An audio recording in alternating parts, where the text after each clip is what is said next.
पहले मार्क्स निकाल लेते इधर।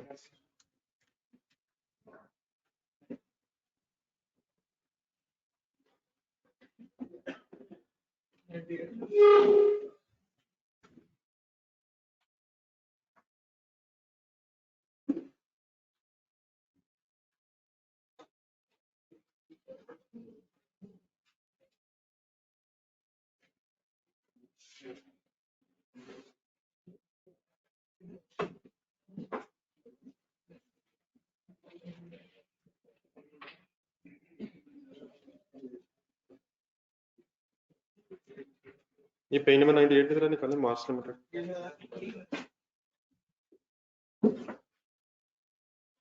बढ़ाना इंस्टेंट्स कमा दो।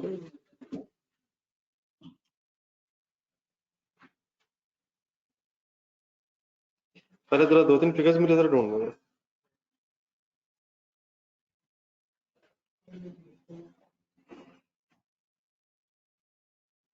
क्वेश्चन पढ़ लिए सर एटलीस्ट सर। टेबल बनाया हुआ? Yes sir. टेबल निकालिए किधर?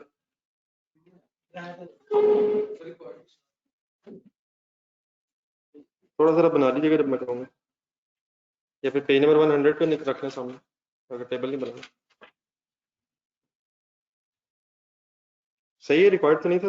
2-3 फिगर जरा मुझे ढूंढ लेगा। पूरा बनाना जरूरी तो नहीं था। 2009 10 लीज टर्म कितनी? रेंटल्स कब पे होंगे?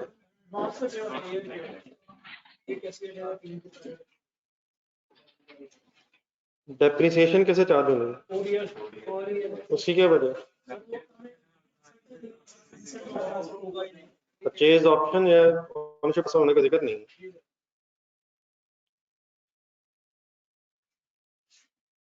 लीज स्टार्ट हुई 1 जुलाई 8 को, तो पहला ईयर बनेगा, एंड बनेगा 30 जून 9 फिर 10 11 एंड 12।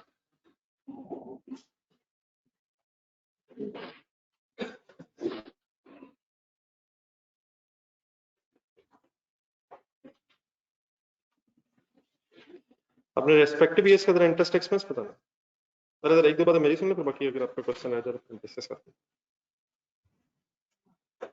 2009 10 11 12 का इंटरेस्ट एक्सपेंस बताना जरा टेबल देख कर।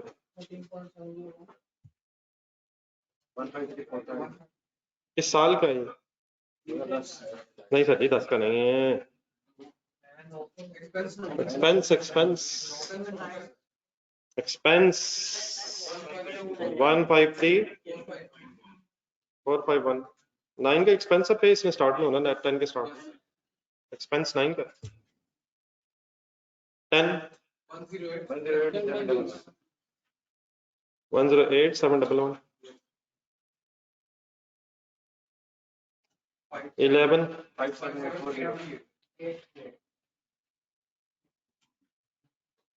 30 जून की बात हो रही है। पेमेंट डेट लिखी हुई 1 जुलाई। डेफिनेटली इसकी पेमेंट होनी किस साल में? अगले साल का, मतलब लास्ट की।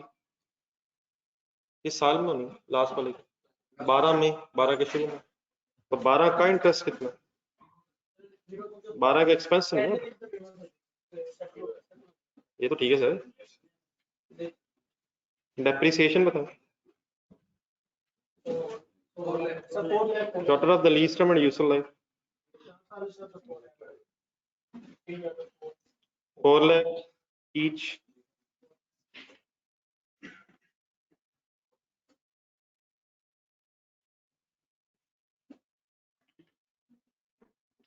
टैक्स वाले ये दोनों चीजें अलाउ नहीं करेंगे, इसकी जगह अलाउ करेंगे लीज रेंटल्स को। लीज रेंटल की अमाउंट बता दो। 9 10 11 12 और 9 का एडवांस में पहला, फिर 10 का एडवांस में आएगा, तो 9 का एडवांस में 1 जुलाई 8 पे। देखें जरा किस साल का है ये? 9 का ही है ना यार, लेकिन 9 का किस दिन है? 9 के शुरू पे है।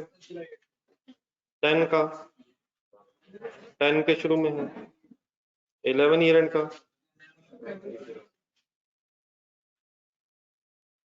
मतलब डेट से ऐसे आई होप कि आप परेशान नहीं हो रहे।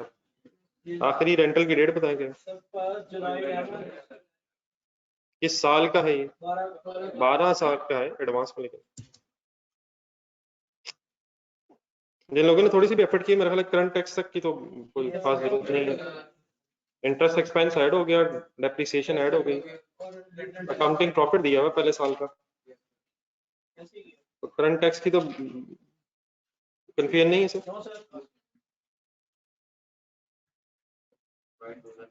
जी जी सिर्फ 9 था, नहीं प्रॉफिट ही 9 का दिया हुआ। आप 10, 11, 12 का प्रॉफिट का करंट टैक्स निकाल भी नहीं सकते। प्रॉफिट्स होंगे तो टैक्सेबल प्रॉफिट तक आएंगे। फिगर्स तो है ये, लेकिन ये मैंने इसलिए नहीं लिखी करंट टैक्स की वर्किंग के लिए, लेकिन 9 में प्रॉफिट है तो आप अकाउंटिंग प्रॉफिट लिख के डेप्रिसिएशन और इंटरेस्ट ऐड बैक करके रेंटल्स लेस कर देंगे। मैंने ये बड़े वर्किंग इसलिए लिखी है कि जरा कैलकुलेटर बनाओ।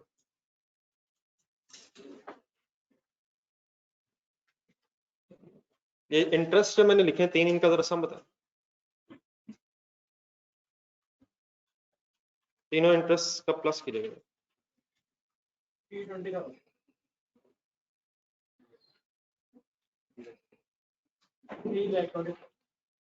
3,20,000।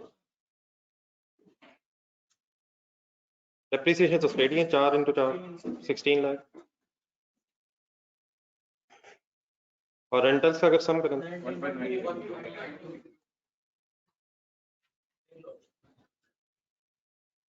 अब डेफिनेटली जो टैक्स वालों ने इंटरेस्ट एक्सपेंस और डेप्रिसिएशन अलाउ नहीं करनी, उन्होंने उसकी जगह रेंटल अलाउ करना। ये तो पता नहीं सबको। तो उनका नाम तो फर्क है, रेंटल के नाम से एक्सपेंस अलाउ कर रहे हैं और हमारा एक्सपेंस का नाम है इंटरेस्ट और डेप्रिसिएशन। इन दोनों को जरा सम करें। 3,20,000 इंटरेस्ट और डेप्रिसिएशन। मेरी इस वर्किंग का मकसद ये है कि टोटल अकाउंटिंग एक्सपेंस और टोटल टैक्स का एक्सपेंस वो सेम ही है, सिर्फ नामों का फर्क है। हमारे नाम क्या है? इंटरेस्ट और डेप्रिसिएशन। उनका rather than interest and depreciation नाम लीज रेंटल। ये मैंने आपके सामने इसलिए लिखा ताकि हमें ये पता चल जाए कि क्या ये जो अकाउंटिंग और टैक्स में डिफरेंस है ये परमानेंट है या टेम्परेरी है। तो लीज में नाम का तो फर्क है, हमारे एक्सपेंसेस डिफरेंट नेम से और टैक्स वाले रेंटल के नाम से एक्सपेंस अलाउ कर रहे हैं, लेकिन ओवरऑल हमारा टोटल एक्सपेंस और टैक्स वालों का अलाउड एक्सपेंस सेम है। मीनिंग फिर इसका ये हुआ कि ये जो ईयर वाइज डिफरेंस आ रहा है ये टेम्परेरी है या परमानेंट है, और अगर ये टेम्परेरी है तो क्या फिर इस पर डेफर्ड टैक्स है? अब जरा 30 जून 2009 के एंड पे जरा कैरिंग अमाउंट और टैक्स बेसिस ढूंढनी है आपने।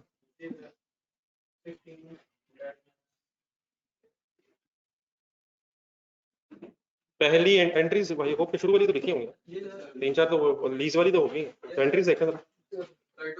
हाँ एक मिनट जरा। जिस तरह मैंने अभी ये सवाल देखा है, मेरे साथ मेजोरिटी ने ये सवाल भी क्या जवाब अभी देखना शुरू किया। पहली एंट्री देखें, राइट ऑफ यूज एसेट कितने से डेबिट हुआ हुआ? क्या फिर हमने इसे डेप्रिशिएट भी किया है?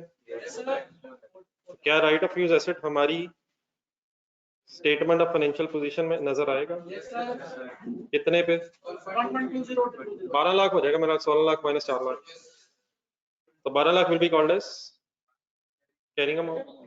पहले कैरिंग अमाउंट्स पूरी कर लो। लीज लायबिलिटी टेबल देखना। अच्छा definitely statement of financial position अगर आपने बनानी है तो फिर लीज लायबिलिटी का करंट नॉन करंट आपने अलग करना है। क्लोजिंग बैलेंस है 11,20,000, करंट नॉन करंट वाला अलग इशू है, लेकिन हम इस वर्किंग में definitely statement of financial position सोच तो रहे हैं, लेकिन यहाँ को करंट और नॉन करंट अलग लिखने की जरूरत नहीं। स्टेटमेंट ऑफ फाइनेंशियल पोजीशन में है वैसे, लेकिन इस वर्किंग में कुछ सेग्रीगेशन की जरूरत इसलिए नहीं क्योंकि एक वर्किंग। तो क्या आंसर आएगा हमारा? मेरा ख्याल 1120। जाने दें सर, जाने दें। बैलेंस शीट में इकट्ठा कर लेते, लिख लेते पता नहीं, मतलब उससे मतलब बैलेंस शीट में तो उसने अलग प्रेजेंट होना है, वरना टोटल लायबिलिटी तो यही है, तो लिखना तो अलग है। करंट करंट है 153 सॉरी 326 549 एंड नॉन करंट है 793 450।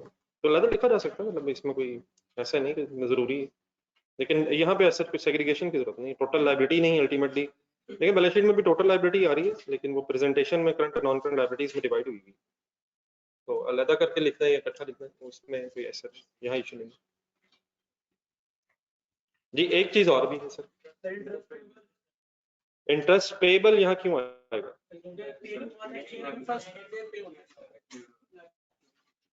जी ऑनलाइन स्टोर से बड़ा आवाज निकाल रहे, इंटरेस्ट पेएबल वो भी इधर चेक करना सही नहीं चल रहा, इंटरेस्ट पेएबल जरा ढूंढ लेंगे सर। 153 पेज नंबर 100 है सर, तो 153 451 21 साल का इंटरेस्ट है, पे कब होना है? 153 451 ये देखना पता नहीं चल रहा।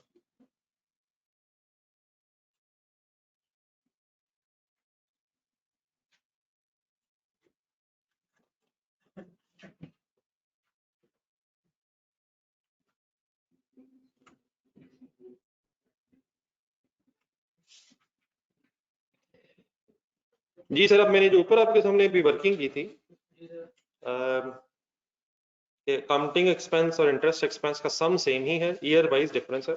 उसका मकसद ये था कि ये डिफरेंस टेम्परेरी है, और अगर डिफरेंस टेम्परेरी हो तो काइंडली लास्ट क्लास जरा जहन में लाई जा सके। अगर टेम्परेरी डिफरेंसेस को आने देंगे सर, अगर डिफरेंस टेम्परेरी है तो टैक्स बेस पे आ जाएगा। टैक्स बेस बनाने का तरीका क्या है? टैक्स बैलेंस शीट जहन में बनानी है, इनिशियली टैक्स बैलेंस शीट जहन में बनानी है, और अगर उस बैलेंस शीट के बनाने से जहन में डिफरेंस टेम्परेरी आ रहा है तो आने दें, और अगर परमानेंट आना चाहे तो कैसे रोक दें। सारी जरा टैक्स पॉइंट ऑफ व्यू से बैलेंस शीट जहन में बनाए। टैक्स वालों ने right of use asset debit किए डैश, लेकिन डैश का सिग्निफिकेंस क्या, डैश की सिग्निफिकेंस क्या है? डिफरेंस आ जाना है, डिफरेंस आ जाना है, तो क्या डिफरेंस आने दें? क्यों आने दें? टेम्परेरी है, उन्होंने लाइबिलिटी बनाई है नहीं, उन्होंने लाइबिलिटी कोई नहीं, उनकी सिर्फ एंट्री क्या है? Rental expense debit cash credit, और सिर्फ रेंटल को भी एक्सपेंस बना रहे हैं, तो उन्होंने ना right of use asset record किया, ना लीज लाइबिलिटी रिकॉर्ड की है, और ना ही इंटरेस्ट को अक्रूवल बेसिस पे रिकॉर्ड किया। तो मैंने सबके सामने डैश क्यों लगाया? क्योंकि टैक्स पॉइंट ऑफ व्यू से there is no as such treatment of leased asset as we have discussed for lessee, ठीक है, उन्होंने सिर्फ एक्सपेंस बनाना रेंटल। सिर्फ इशू ये था कि क्या इस डिफरेंस को आने दें, और वो क्यों आने दें? टेम्परेरी है, टेम्परेरी कैसे पता चला हमें? अकाउंटिंग एक्सपेंस और टैक्स एक्सपेंस टोटल सेम है, सिर्फ ईयर वाइज सेग्रीगेटेड है। बाकी मेरे ख्याल फर्दर सोचा जा सकता क्या राइट ऑफ यूज अगर है तो इस पे क्या बनेगा? टैक्सेबल, हाँ ये ज्यादा बेहतर है। ये जरा पेज जरा निकालें, टैक्सेबल टेम्परेरी वाला, वो वाला जरा वर्ड जरा रिवाइज करवाएं। पेज नंबर कौन सा था शाकिर से पहले? पेज नंबर 85 पे है।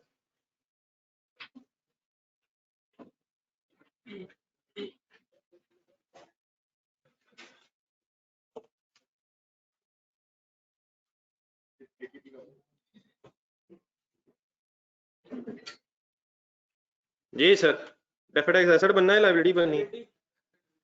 नहीं sir, write of use asset sir, carrying amount कम से कम एसेट की कैरिंग अमाउंट ज्यादा है, फ्यूचर की टैक्स डेप्रिसिएशन कम है, बल्कि जीरो ही है, तो टैक्सेबल प्रॉफिट्स कंपैरेटिवली ज्यादा होंगे। सोचो हमारी अकाउंटिंग की डेप्रिसिएशन होगी, टैक्स वाले तो डेप्रिशिएट ही नहीं करेंगे, इसकी इस डिफरेंस की वजह से हमारी टैक्सेबल प्रॉफिट्स की फिगर ज्यादा होगी, तो डेफिनेट एसेट बनेगा, लायबिलिटी बनेगी सर, जिन डिफरेंसेस पे लायबिलिटी बनेगी वो टैक्सेबल टेम्परेरी डिफरेंसेस, ऐसे ही लीज पे क्या बनेगा? तो डिडक्टेबल टेम्परेरी डिफरेंस, और इंटरेस्ट पेएबल भी लायबिलिटी है। जिन डिफरेंसेस पे एसेट बनना वो डिडक्टेबल टेम्परेरी डिफरेंस है और जिन पे लाइबिलिटी बननी है वो टैक्सेबल है। ये मेरा ख्याल बना लें जरा एक दफा अपने हाथ से, बाकी फिर इसे आज फाइनल कर लीजिएगा, दोबारा फिर कल डिस्कस करेंगे।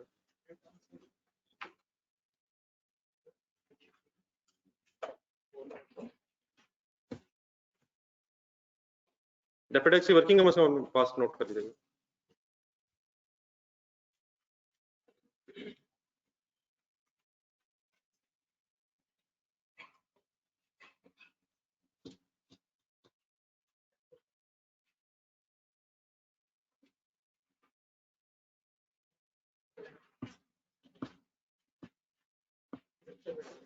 तो जिन डिफरेंसेस पे लाइबिलिटी है उन डिफरेंसेस का नाम टैक्सेबल टेम्परेरी डिफरेंस है, और जिन डिफरेंसेस पे डेफिनेट टैक्स एसेट बनना उनका नाम डिडक्टेबल टेम्परेरी डिफरेंस है।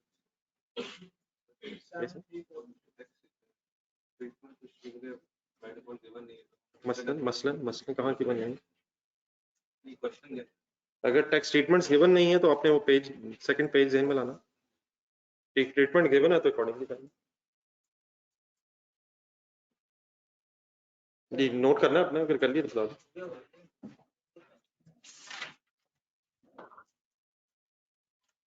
बाकी आप पहले सबसे पहले आज इसको कंप्लीट कीजिएगा दोबारा विद रिस्पेक्ट। बाकी डेफिनेट टैक्स एसेट बनता है शायद, ये नेट ऑफ कर देना रहे, नेट ऑफ करके रेट मल्टीप्लाई करेंगे तो डिडक्टेबल शायद ज्यादा है, तो डेफिनेट टैक्स एसेट बन जाएगा। इसको कंप्लीट कीजिएगा। वो शाकिर वाला मेरा ख्याल है पहले मैं जरा, नहीं उसमें भी लीज है, बाकी चीजें एक दो हैं, तो पहले जरा हॉबिट कंप्लीट करवाएंगे।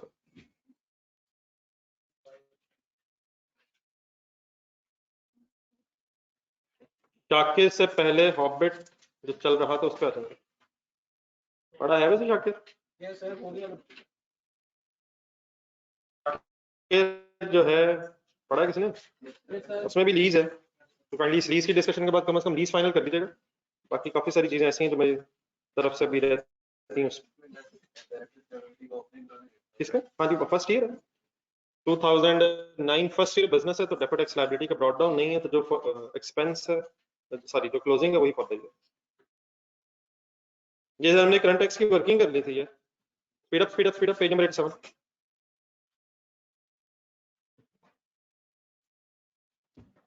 पेज नंबर 87 रजिस्टर का पेज निकालें। करंट टैक्स की अमाउंट बता दें, तो एक बता दें, सबकी तरफ से हो जाना इसमें।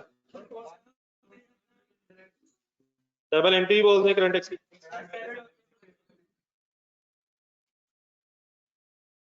147 एक्स बना रहे थे, तो current tax debit, statement of financial position फिर आपने बाद में बनानी है, तो करंट टैक्स पेएबल क्रेडिट कहाँ पे आ गया? Current tax payable statement of financial position में नहीं, वो एक्सपेंस तो आ गया ना profit and loss, second effect current liabilities. जी सर, नेक्स्ट गेम किसकी शुरू होगी? Definite tax.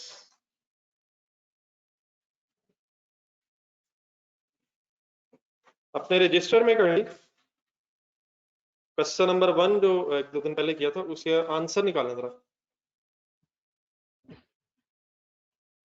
क्वेश्चन नंबर 1 जो किया था उसके आंसर में जहां डेफिनेट टैक्स की वर्किंग में स्टार्ट लिखी थी, उस वर्किंग में एक स्टोरी लिखी थी आपने अपने हाथ से, उसको जरा रिवाइज कीजिएगा।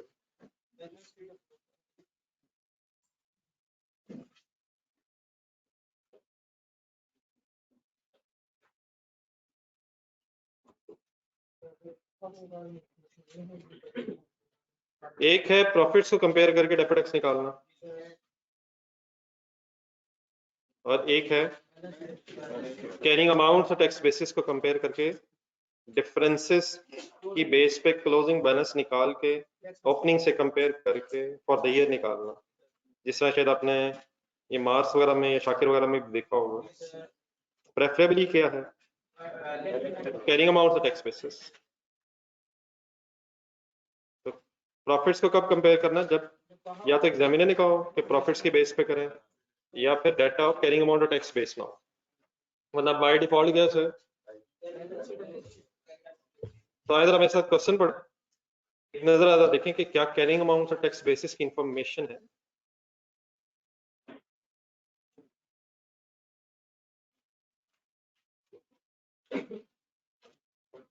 यार आप जहां कहेंगे नहीं है वहां इंशाल्लाह मैं खुद ढूंढ के बताऊं।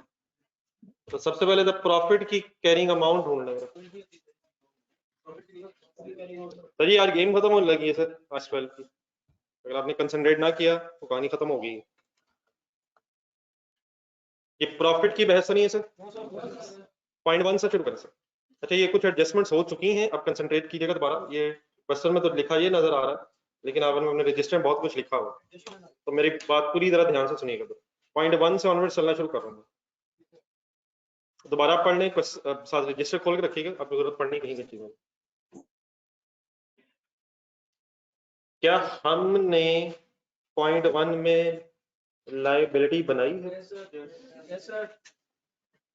क्या हमने लाइबिलिटी बनाई है? सबको पता चल रहा है कि वहां अदर इनकम क्यों लिखा हुआ? वो पुरानी बात लिखी हुई। क्या हमने लाइबिलिटी बना ली है? अब आपने जिन में अकाउंटिंग बैलेंस शीट बना के रखे हैं, तो क्या उसमें फिर ये लाइबिलिटी नजर आएगी एज अ कैरिंग अमाउंट? नजर आएगी है? नंबर 2, क्या हमने प्रीपेड रेट्स को एसेट बना लिया है? तो ये एसेट की भी कैरिंग अमाउंट। कैरिंग अमाउंट किस किस की होती है? तो पहले मैं सिर्फ कैरिंग अमाउंट सुनना, टैक्स बेसिस पर बाद में डिस्कस करते हैं। पॉइंट नंबर 3, क्या हमने एडवर्टाइजमेंट को पेएबल बना लिया है? तो ये लाइबिलिटी की कैरिंग अमाउंट बनेगी। नंबर 4 पर आप बताएं थोड़ा सा। क्या हमने इंटरेस्ट रिसीवेबल को इनकम बना, इंटरेस्ट रिसीवेबल को एसेट बना लिया है? ठीक है सर। पॉइंट 1 में लाइबिलिटी बनाई, पॉइंट 2 में एसेट बनाया, पॉइंट 3 में फिर लाइबिलिटी बनाई, पॉइंट 4 में एसेट बनाया। इनकी कैरिंग अमाउंट है। पहले अदर इन्फॉर्मेशन में मैंने आपको थोड़ा सा चेंज करवाया था इस क्वेश्चन में, डिविडेंड इनकम के साथ रिसीवेबल बना लिया था, तो वो इसलिए था कि ताकि उसकी भी बहस बीच में आ जाए और फिर परमानेंट डिफरेंसेस फाइनल हो जाए। क्या हमने डिविडेंड इनकम को रिसीवेबल बना लिया है? क्या फाइन्स को पेएबल बना लिया है? क्या डिविडेंड डिक्लेयर हो गया है? ये भी पेएबल होगा। क्या ख्याल है? क्या डिविडेंड डिक्लेयर हो गया है? पेएबल बैलेंस शीट में होगा। लास्ट वन, प्लांट की कैरिंग अमाउंट उसने वैसे ही आपको एंड में बता दी है। अब हम ये वर्किंग किस दिन करेंगे? चलें पहले तो ये बता दो, ये लास्ट पैराग्राफ जरा देख। हमें 31 दिसंबर 2000 पे वर्किंग करने की जरूरत इसलिए नहीं क्योंकि ओपनिंग अवेलेबल है, वरना शायद हमें कहाँ से वर्किंग शुरू करनी पड़नी थी। चाहिए हमें फॉर द ईयर, हमें एक्सट्रैक्ट्स बनाने फॉर द ईयर चाहिए, तो फॉर द ईयर निकालने के लिए पहले हम ओपनिंग क्लोजिंग तलाश करेंगे। तो opening is given in the last paragraph, तो हमें वर्किंग किस दिन करनी है? डेट बोला था 31 दिसंबर 2001। तो क्या 2001 की कैरिंग अमाउंट गिवन है? टैक्स बेस गिवन है, लास्ट लाइन 120 कैरिंग अमाउंट है और 85,000 टैक्स बेस है, तो गिवन फिगर्स है। अब क्या हम टैक्स बेसिस सोच सकते हैं? कैरिंग अमाउंट समझ गए, तो आए वर्किंग शुरू करें, बाकी फिर टैक्स बेसिस सोचते हैं। टैक्स बेस कैसे सोचनी होती है?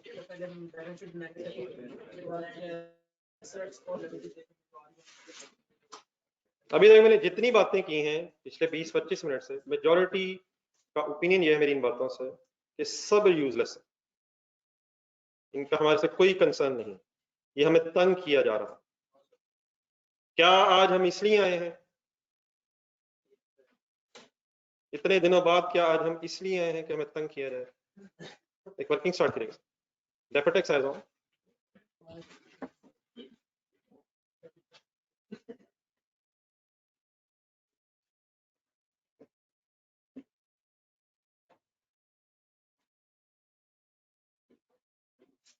अपने साथ वालों को क्यों देखना शुरू कर दे मेरी आखिरी बात इतने दिनों बाद है।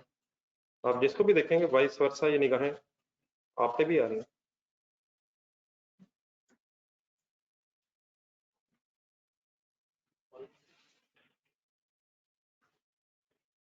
जी सर, कॉलम्स कौन कौन सा बनता है? Carrying amount, tax base, differences,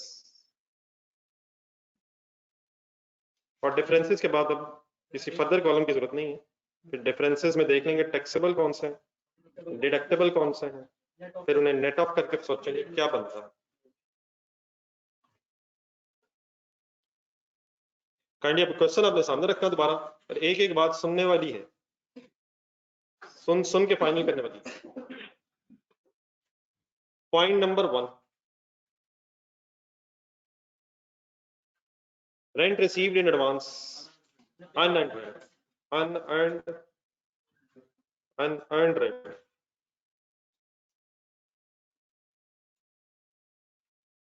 Is it a liability, sir?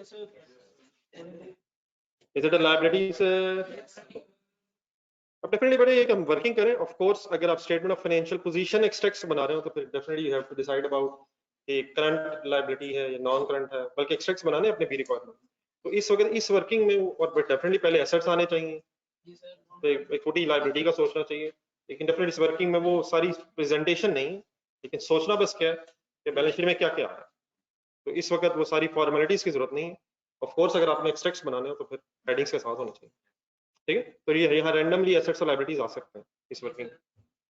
चले आगे। अब इस अगर टैक्स बेस को कंफ्यूज नहीं साथ करना, वो फिर अलग सोचता है। तो rent in and rent okay हो गया प्लीज। नेक्स्ट वन आप बोले क्या है? Prepaid rates 6,000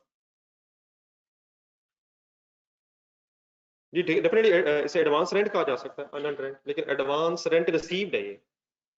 advance rent asset नहीं हमारा, ये वाला हमें मिला है नहीं, मैं फर्स्ट की बात कर। एडवांस रेंट रिसीव्ड है फिर एज अ लायबिलिटी है। जी सर, आगे चले सर। एडवर्टाइजमेंट पेबल लायबिलिटीज में आएगा, ये एडवर्टाइजमेंट एक्सपेंस। एक बात तो नहीं गई, लायबिलिटी है कि नहीं पेबल। इंटरेस्ट रिसीवेबल या इंटरेस्ट इनकम, ये बना ले, मैं साथ साथ बना ले, बन जाएगा। Interest receivable is carrying amount, की कैरिंग अमाउंट या इंटरेस्ट इनकम की amount is 20,000।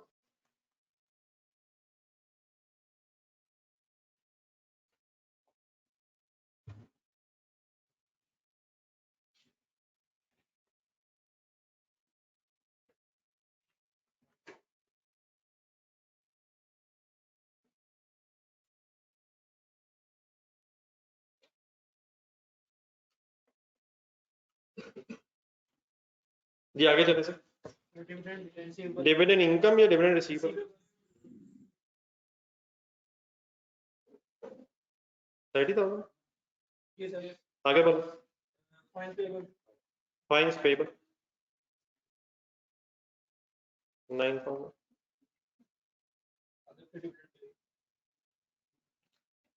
Dividend payable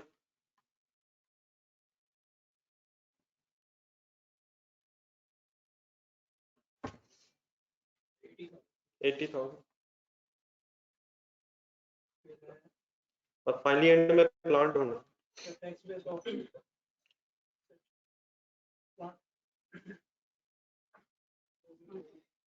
carrying amount ढूंढना सर 120।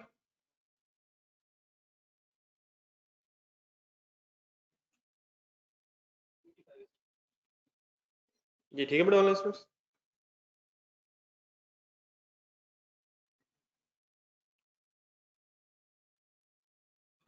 तो ये सब कुछ लिखते हुए आपने क्या सोचा,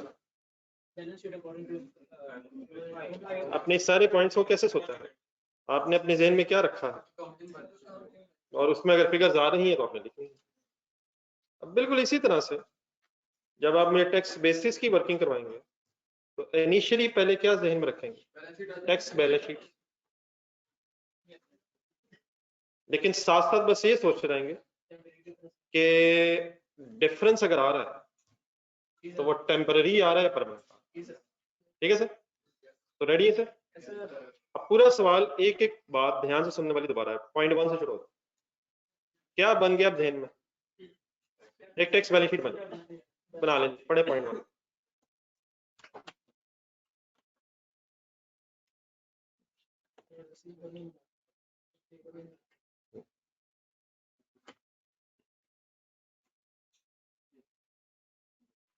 अपने अपना कुछ सोच लेना बगैर बताए, क्या टैक्स वालों ने ब्रैकेट्स पढ़नी पड़ेगी अब आपको। क्या टैक्स वालों ने कोई लाइबिलिटी बनाई? देखिए अब अगर इसमें इस सेक्टर में पड़ गया ना, उन्होंने ये बनाया है, उन्होंने वो बनाया है, वो ठीक है, उन्होंने जो भी बनाया है, आप बैलेंस शीट ध्यान में रखी हुई आप, क्या उन्होंने इनकम बनाई? अगर इनकम बनाई है तो बैलेंस शीट में आएगी, आएगी यार, कहीं ना कहीं तो आएगी। तो सवाल सिर्फ क्या है, क्या टैक्स पॉइंट ऑफ व्यू से लायबिलिटी है? तो अगर आंसर नो है तो टैक्स बेस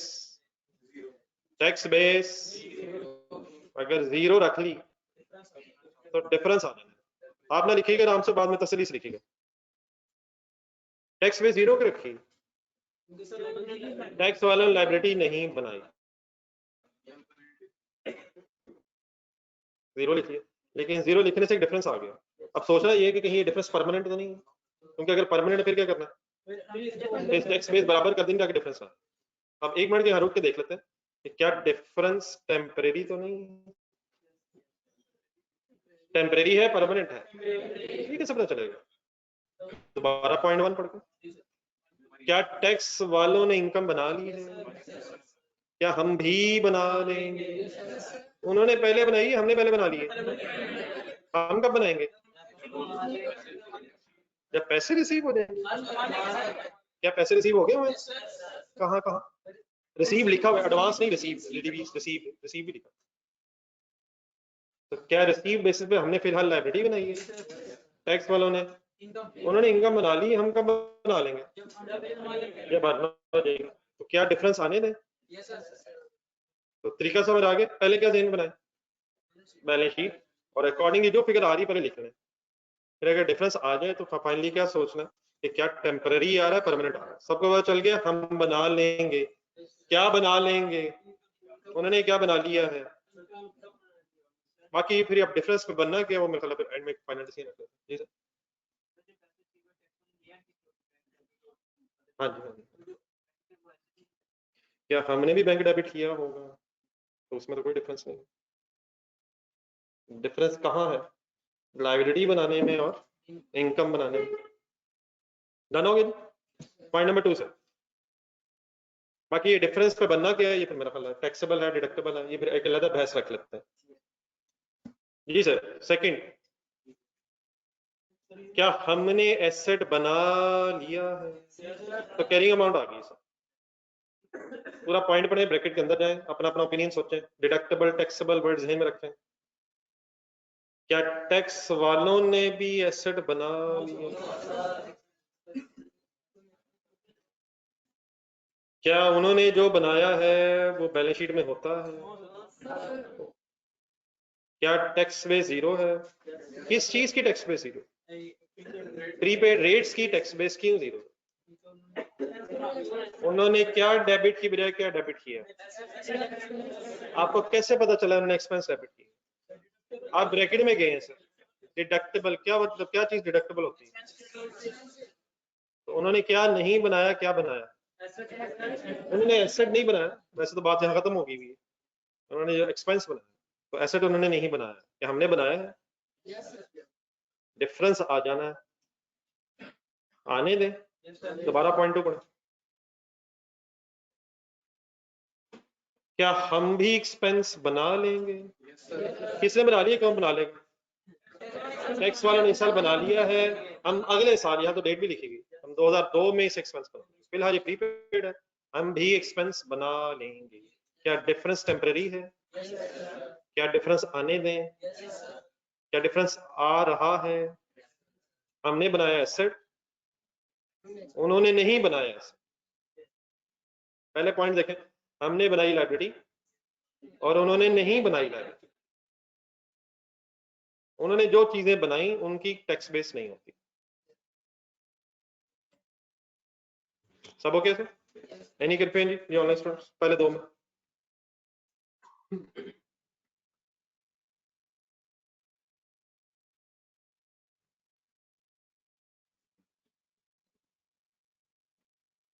नंबर 3 सर, पढ़ लें अपना।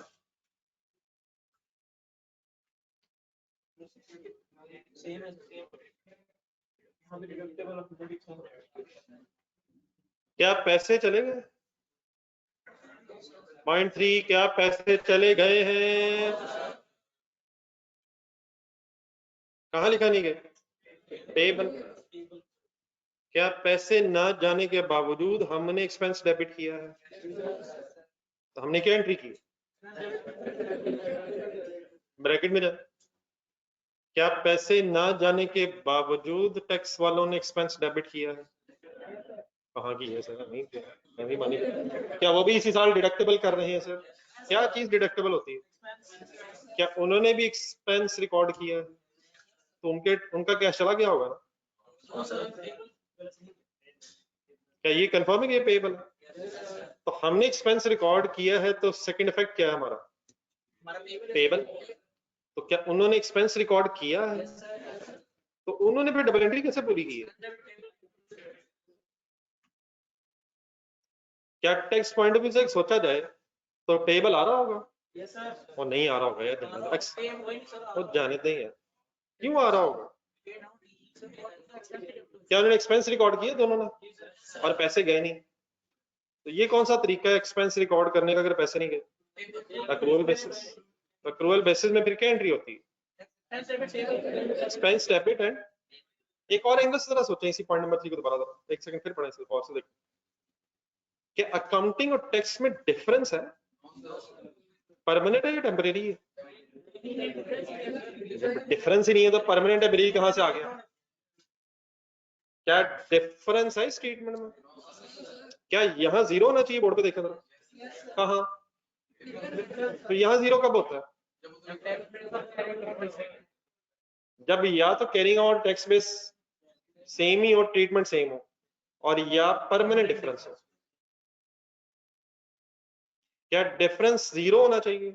वो क्यों? वो क्यों? हमने भी एक्सपेंस बना लिए हैं, उन्होंने भी बना लिया, फ्यूचर में क्या होना? कुछ तो होगा। मींस एक्सपेंसेस के एंगल से कुछ नहीं होना, बाकी पेमेंट होगी तो हमारी हो जाएगी, उनकी रह जाएगी। पेमेंट होगी तो हमारी भी हो जाएगी, उनकी भी। तो हमने भी एक्सपेंस बना लिया है, उन्होंने भी बना लिया है इस साल, तो डिफरेंस नहीं है। तो अगर डिफरेंस नहीं है तो क्या कैरिंग अमाउंट टैक्स बेस में बराबर कर रहा हूं या ये बराबर ही है? दोबारा सोचिए, एक सेकंड फिर ब्रैकेट में जाए। नहीं, तो फिर ब्रैकेट में जाए। उन्होंने भी एक्सपेंस डेबिट किया इस साल, हालांकि पैसे गए नहीं, तो डबल एंट्री कैसे कंप्लीट हुई? तो क्या यहाँ पेबल होगा या मैं जीरो करने के लिए लिख रहा हूँ? डिफरेंस है ही नहीं है, देखें। अगर डिफरेंस नहीं है तो ना टेम्पररी है ना परमानेंट। पहले डिफरेंस होगा तो दो होंगे। देख लीजिए, एनी कंफ्यूजन प्लीज जो ऑनलाइन स्टूडेंट्स।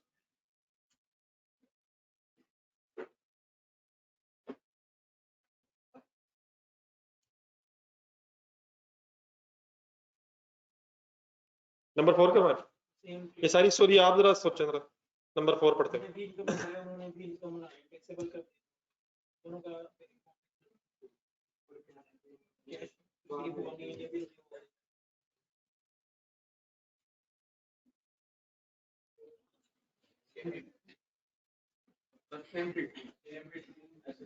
क्या आपने रिसीवेबल रिकॉर्ड किए सर? क्या एंट्री करके? Receivable debit income credit, bracket में जाए। क्या उन्होंने भी इनकम बना ली? तो क्या पैसे आ नहीं गए? क्या पता आ गए, तो उधर इनकम कैसे क्रेडिट हो गई? क्या यहाँ डिफरेंस है अकाउंटिंग और टैक्स ट्रीटमेंट में? हमने भी इनकम बना ली है, उन्होंने भी बना ली है, पैसे भी आए नहीं, तो किस कॉन्सेप्ट से बना ली है? क्या एंट्री हुई होगी? इनकम क्रेडिट रिसीवेबल डेबिट, कहाँ कहाँ? अकाउंटिंग में भी और तो यहाँ भी डिफरेंस है ही नहीं। फ्यूचर में क्या होगा? ज्यादा टैक्स देना, कम देना? तो ये सेकंड और थर्ड पॉइंट जो है ना sir, sorry third and fourth, इनमें डिफरेंस है ही नहीं। इसमें अकाउंटिंग और टैक्स ट्रीटमेंट सेम है। ये अगर थोड़ा सा कहीं स्पेसिफाई हो सकता है sir, accounting and tax treatments are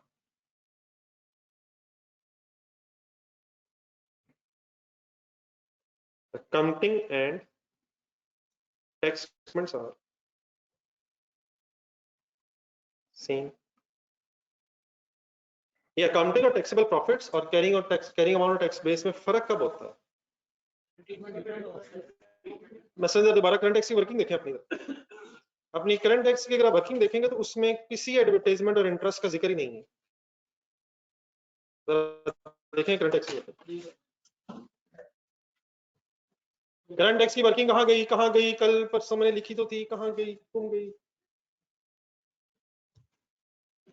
उसमें अगर आप नोट करेंगे तो एडवर्टाइजमेंट और इंटरेस्ट इनकम कोई एडलेस नहीं हुई भी। वजह वजह वजह वजह हमने भी एक्सपेंस बनाया, वो भी बनाना चाहते हैं, हमने भी इनकम बनाई और वो भी बनाना चाहते हैं। कुछ करने की जरूरत नहीं है। ये कुछ करने की कब जरूरत होती है? जब अकाउंटिंग और टैक्स ट्रीटमेंट डिफरेंट होते हैं, बनना चाहिए अमाउंट। ठीक है सर।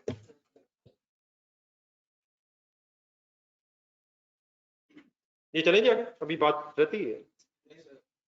डिविडेंड रिसीवेबल आ गया सर। डिविडेंड रिसीवेबल आ गया। क्या हमने रिसीवेबल बनाया है? ये एग्जाम्प्ट है सर। टैक्स वालों ने भी तो बनाया है, बना लेंगे।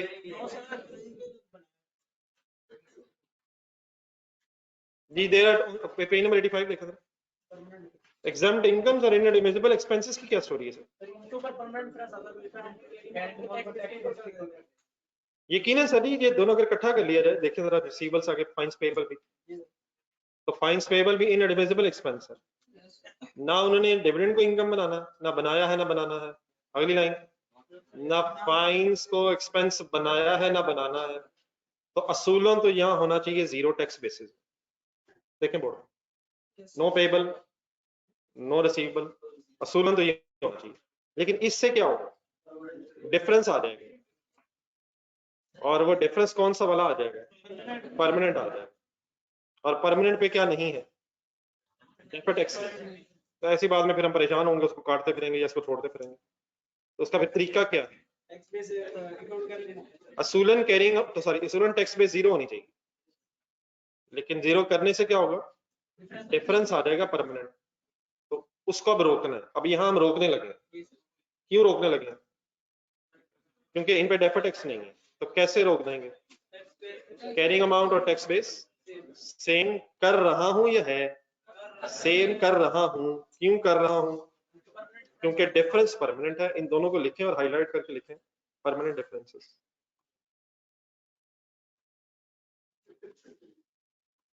थोड़ा सा इर्द गिर्द अगर आपने लाइन नीचे वाली में चले, थोड़ा सा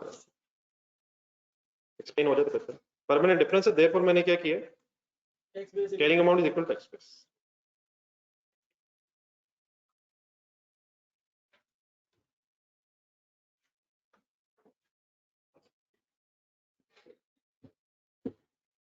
एनी कंफ्यूजन?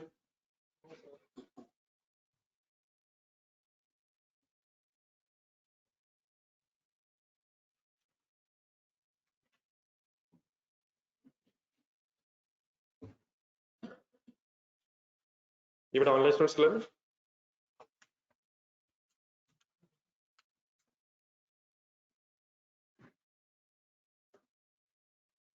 जी सर। डिविडेंड पेएबल पे आ जाए। डिविडेंड पेएबल की बेस्ट यही है कि पेज नंबर 74 76 एक ना दोबारा देख लीजिए, जहाँ डिविडेंड की एंट्रीज है। 74 है 76 है? नहीं 76 पे एंट्रीज जहाँ लिखी है। एंट्रीज के नीचे सेंटेंस इसमें इंपॉर्टेंट है। Dividend is neither an accounting nor a tax expense. इस लाइन को पढ़ के बताएं, क्या डिविडेंड डिक्लेयर्ड का फिर अकाउंटिंग और टैक्स ट्रीटमेंट सेम नहीं है? नहीं नहीं, ये नहीं होगा। मतलब सेंटेंस की ट्रांसलेशन करा, क्या ना हमारा एक्सपेंस है ना उनका? इट मींस हमारी एंट्री क्या है? डिविडेंड डेबिट पेबल क्रेडिट, और उनकी भी क्या है? उनका भी ये डिविडेंड कोई एक्सपेंस नहीं है, तो उन्होंने भी डिविडेंड डेबिट और पेबल क्रेडिट ही करना है। तो अकाउंटिंग और tax treatment same sort of. तो आप डिविडेंड डिक्लेयर हो गए, हमने क्या एंट्री की, और वो भी क्या करेंगे? तो यहाँ अकाउंटिंग और टैक्स ट्रीटमेंट सेम ही है। ये भी नोट कर लीजिएगा। ये पेज नंबर 74, ये चौथा सफा है सर। 76 है। अकाउंटिंग और टैक्स ट्रीटमेंट से सेम।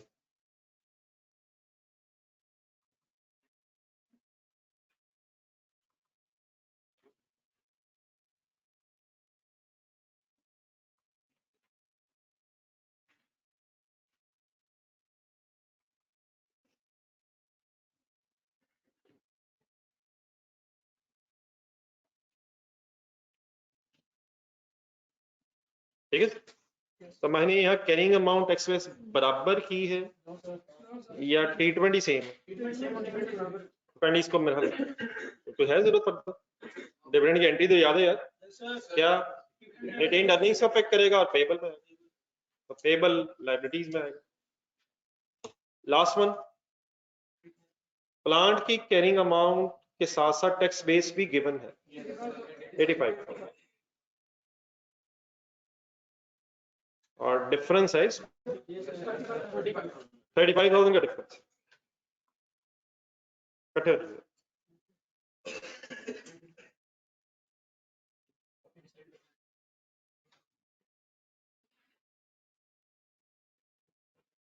ये ऑनलाइन स्टूडेंट्स पढ़ो साथ में।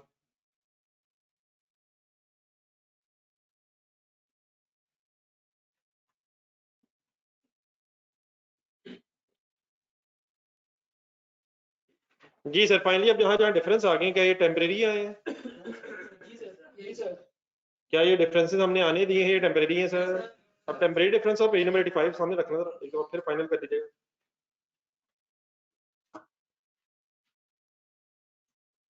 अब इसमें से ढूंढने टैक्सेबल कौन से और डिडक्टेबल कौन से, तो टैक्सेबल डिडक्टेबल कोई एसेट अलग याद करने की जरूरत नहीं है। जहां लायबिलिटी बन रही है वो टैक्सेबल है और जहां एसेट बन रहा है वो डिडक्टेबल। अब ये डिफरेंसेस के नाम आज हम वही रखते हैं जो होने चाहिए, फिर उसको नेट करके सोचेंगे डेफिनेट टैक्स एसेट है लायबिलिटी। आए एक दफा फिर फुल एफर्ट करें। अनअर्न्ड रेंट है सबसे पहले, is it a liability sir? अपना ओपिनियन दे, पहले ये दे दे एसेट बनना लायबिलिटी बनना, आपका क्या ख्याल है? 5,000 माइनस 0 इज इक्वल 5,000, इस डिफरेंस पे कोई एसेट बनना है या लायबिलिटी बननी है? अपने पेज नंबर 84 पे जाए, ये जो पॉइंट है ये एग्जैक्टली पॉइंट नंबर 2 है जो लायबिलिटीज में। पेज नंबर 84 पे चले जाए, पेज नंबर 84 जहां एग्जांपल्स आई थी, एग्जांपल्स में लायबिलिटीज का दूसरा पॉइंट यही था, वहां शायद इंटरेस्ट का जिक्र था, यहाँ रेंट है लेकिन इन एडवांस ही है। तो वहां नीचे फिर आपने अपने हाथ से भी कुछ स्टोरी लिखी, कुछ एंट्रीज लिखी हुई है, देखिए दोबारा सोचा मेरे साथ, बोर्ड पे देखो, कंसंट्रेट करा। ये जब 5,000 आ रहा है काउंटिंग में, 5,000 आ रहा है काउंटिंग में, क्या इस अमाउंट ने फ्यूचर में इनकम बनना है? अभी हिम्मत हिम्मत हिम्मत भाईजान, क्या जब हम इस इनकम को कमा लेंगे तो हम इसे इनकम क्रेडिट कर लेंगे? रेंट डेबिट और इनकम क्रेडिट, हमने फ्यूचर में ये काम करना है। टैक्स वालों ने फ्यूचर में क्या करना? तो कुछ नहीं अगर करेंगे तो क्या अकाउंटिंग प्रॉफिट्स ज्यादा होंगे फ्यूचर के या टैक्सेबल प्रॉफिट्स? हमारी इनकम बननी है, उन्होंने नहीं बनानी, वो बना चुके हैं, तो टैक्सेबल प्रॉफिट्स फ्यूचर में कम होंगे या ज्यादा होंगे सर? और अगर टैक्सेबल प्रॉफिट्स क्लियर है कम होंगे, क्यों कम होंगे?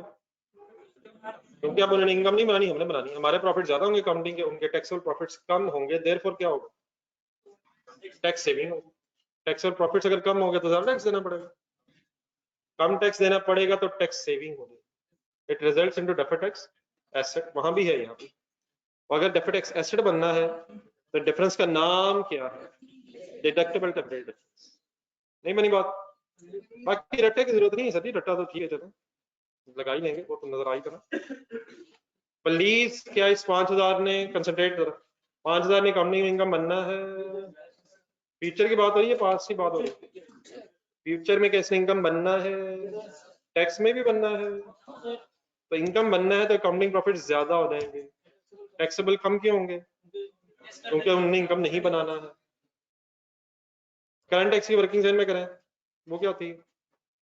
वही सर, इस साल की करंट टैक्स की वर्किंग करें, इस साल के अकाउंटिंग प्रॉफिट्स को विजुअलाइज करने की कोशिश करें, इस साल के अकाउंटिंग प्रॉफिट्स में इनकम आ रही होगी सर? ये आ रही होगी सर, हमें क्या पता? हमें सब पता अल्हम्दुलिल्लाह। क्या हमने लाइब्रेरी बनाई है? तो इनकम नहीं आ रही होगी, लेकिन क्या इस 5,000 पे टैक्स हो चुका है? क्या टैक्सेबल प्रॉफिट इस साल ज्यादा होंगे इस 5,000 की वजह से? करंट टैक्स की वर्किंग देखे अपने, क्या आपने 5000 जमा किया हुआ है सर, तो ये वाला 5000 कहाँ जमा हो रहा है, अकाउंटिंग प्रॉफिट्स में। इस 5 की वजह से टैक्सेबल प्रॉफिट्स ज्यादा थे और ज्यादा टैक्स दे चुके हैं आप, अगला दे चुके हैं, पिछला दे चुके हैं। तो क्या डेफर्ड टैक्स एसेट फाइनल है सर, हर एंगल से सोचे हैं। बाकी 12 at the end of the day page number 83 देखें, क्या रट्टा अपनी जगह कहीं में से, कौन सा पॉइंट है रट्टे में, एसेट है लायबिलिटी है, लायबिलिटी है ना, तो कौन सा पॉइंट है, पॉइंट नंबर ही बता दें यार, और ढूंढ लिए मौसम, खुदा का नाम नहीं है तो पहले 5 नहीं बता दिए, 5 भी आ जाना। Point number, carrying amount of liability is more than tax base.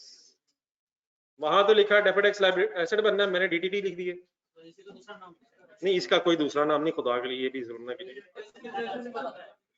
जहां एसेट बनना है उस डिफरेंस का नाम deductible temporary difference. Any confusion sir final? चलिए ये स्टोरी जरा प्रीपेड रेट्स पे आप चला के जरा फाइनल डिसीजन लेना। प्रीपेड रेट्स के बारे में आपका क्या ओपिनियन? एसेट बन रहा है, लायबिलिटी बन रही है, टैक्सेबल डिडक्टेबल, करें फाइनल टी या डी?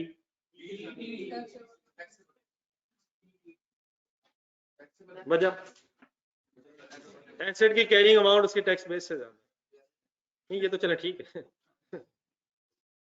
क्या फ्यूचर में हमने एक्सपेंस बनाना है? नहीं होगा, कम होगा ना, करें यार मौलाना, अच्छी बड़ी बात को गलत रखते हैं। क्या इस अमाउंट ने फ्यूचर में अकाउंटिंग में एक्सपेंस बनना है, तो अकाउंटिंग प्रॉफिट्स कम हो जाएंगे, और टैक्स वालों ने इसे एक्सपेंस नहीं बनाना है, बना चुके हैं, बनाना नहीं है, तो फ्यूचर में टैक्सेबल प्रॉफिट ज्यादा क्यों होंगे? हमारे एक्सपेंसेस ज्यादा होंगे, उनके एक्सपेंसेस में ये वाली अमाउंट 6000 की नहीं होगी। क्या वो एक्सपेंस बना चुके हैं? क्या वो एक्सपेंस बना चुके हैं? लेकिन क्या हमने अभी फ्यूचर में एक्सपेंस बनाना है? करंट टैक्स की वर्किंग निकालें, करंट टैक्स की वर्किंग निकालें। क्या इस 6000 की वजह से टैक्सेबल प्रॉफिट्स करंट ईयर में कम हुए हैं? ये 6000 लेस हुआ ना यार, तो क्या इस साल कम टैक्स दिया है, तो वो कब देंगे? फ्यूचर में। तो क्या फ्यूचर में टैक्सेबल प्रॉफिट्स बढ़ने का खतरा है? टीटीडी जाने से लायबिलिटी बननी है, कोई confusion? Last one wind up कर, एक एंड में ही है, बाकी तो जहां डिफरेंस नहीं है। 35,000 फाइनल करें सर, टीटीडी या डीटीडी से? चले मेरे ख्याल में मैं कोशिश बहुत कर रहा हूँ कि आप सोचें, लेकिन आप कम से कम पॉइंट 1 ही बोल रहे हैं यार, लायबिलिटी बननी है सर इस पर। फ्यूचर की टैक्स डेप्रिसिएशन कम है, बाकी सोच सकते हैं, टैक्सेबल टैक्स डेप्रिसिएशन फ्यूचर की कम है, अकॉर्डिंगली टैक्सेबल प्रॉफिट्स 35,000 से बढ़ जाएंगे, टैक्स देना पड़ेगा, तो लायबिलिटी बनेगी, sorry taxable temporary difference. Any confusion sir finally? ये ऑनलाइन स्टूडेंट्स बाकी इसे काइंडली नेट ऑफ करें कैलकुलेटर में। लास्ट स्टेप सही सुनिएगा सारे। 36 कैसे यार, 35 जमा 5 जमा 6 का माल है यार, 46 बनता है, 34 आ गया। मोहसिन यार को खुदा का नाम ले यार, ये 34 कैसे निकाला? फिर मेरे 40 में क्या मसला है, 34 बन सकता था। बुराइयां जमा हो जाती हैं सर, अच्छाइयां भी जमा हो जाती हैं, लेकिन अच्छाई और बुराई आपस में नेट ऑफ हो जाती है। आपके साथ यही रह के मैंने सीखा है, असल चीज मैंने जो सीखी है आपके साथ वो ये है। क्या क्या जमा हो जाता है सर? नहीं, अच्छाइयां बुराइयां नहीं, तो सेंटेंस पूरा नहीं हो गया तो गलत हो जाएगा ना, मेरी तरह हो जाओगे आप। अच्छाइयां अच्छाइयां और बुराइयां बुराइयां प्लस हो जाती हैं और आपस में नेट ऑफ हो जाती है। तो अच्छाइयां माशाल्लाह एक ही मसला बस है, तो इंशाल्लाह उम्मीद है मुझे, मैं भी महसूस कर रहा हूँ आप थोड़ा थोड़ा चेंज है मेरे में भी,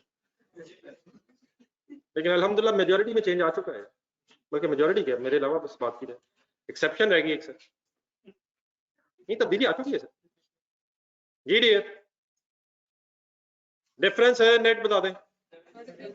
86 कौन सा डिफरेंस है? Concentrate taxable temporary difference, taxable taxable taxable temporary difference. अब क्या करें? नेट डिफरेंसेस को एक वर्ड लिखना था, net differences multiplied by 30% rate होना है, मल्टीप्लाई करते हैं, आंसर बता दें। 10,800 का फाइनल नाम डेफर्ड टैक्स लायबिलिटी है। क्यों डेफर्ड टैक्स लायबिलिटी कैसे पता चला? टैक्सेबल टेम्परेरी डिफरेंसेस से रेट मल्टीप्लाई होगा तो डेफर्ड टैक्स लायबिलिटी बन जाएगी, और डिडक्टेबल टेम्परेरी डिफरेंसेस से ठीक हो गया। लेकिन आखिरी चीज मिस नहीं करनी जैसे ये क्लोजिंग आया अभी। स्टेटमेंट बैलेंस शीट अप्रोच से जब वर्किंग करेंगे तो पहले क्लोजिंग आएगा, फिर फॉर द ईयर आएगा। तो अब इसका ब्रॉड डाउन बने, लास्ट पैरा 12,000 12,000 12,000 सिर्फ 12,000। क्लोजिंग बैलेंस आ गया है 10,800। डन है प्लीज। क्लोजिंग भी जरा 40 लगेगा। ये सारी से जरा एक अकाउंटेंट बन के तो देख के बैलेंस करें। क्रेडिट साइड ज्यादा है, डिफरेंस जो है वो डेबिट साइड पे आ रहा है, लायबिलिटी कम हो रही है, कंसंट्रेट करें करनी, ओपनिंग ज्यादा है। ये गेम ना बस अब लेजर बैलेंस करने की रहेगी फाइनली। लायबिलिटी बढ़ रही है या कम हो रही?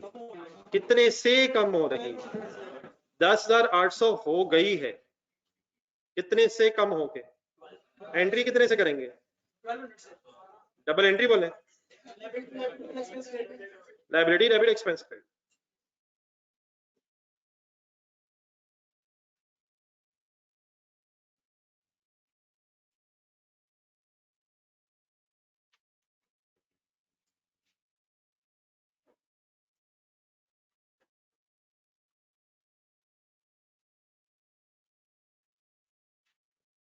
जी एंट्री डन है सर। अच्छा अपनी को कंक्लूजन की तरफ नहीं चले जाना, गेम सीरियसली होना। 1200 की एंट्री जिम रख के एक्सट्रैक्ट्स में है, डेफर्ड टैक्स के सामने कितना कैसे आएगा? 10,800। एक ही बात है यार, 10,800 कहाँ आएगा? लाइबिलिटीज में आएगा sir, statement of profit loss for the year आएगा।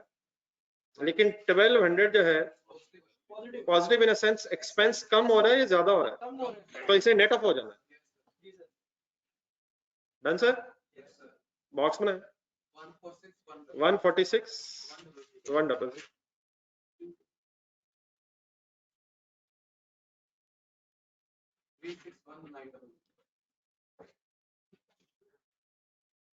प्रॉफिट आफ्टर टैक्स का ये टोटल कर लिया समझ 146 100।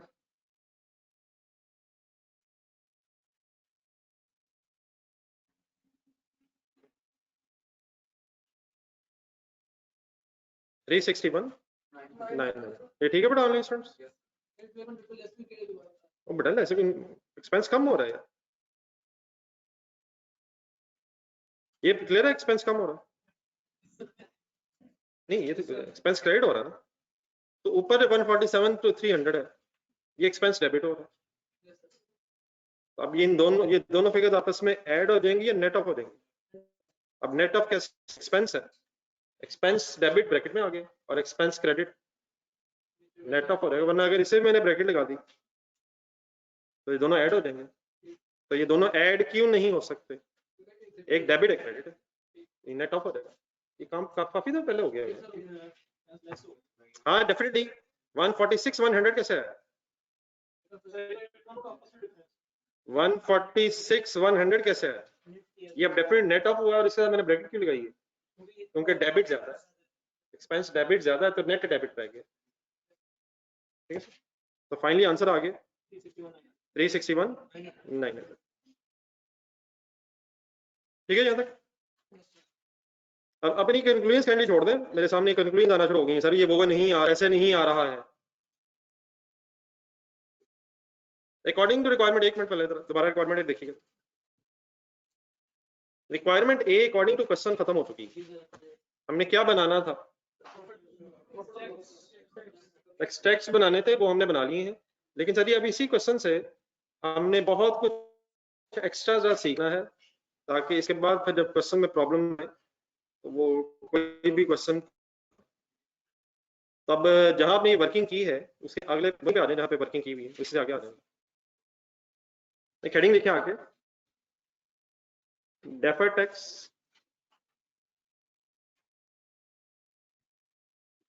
Income statement approach.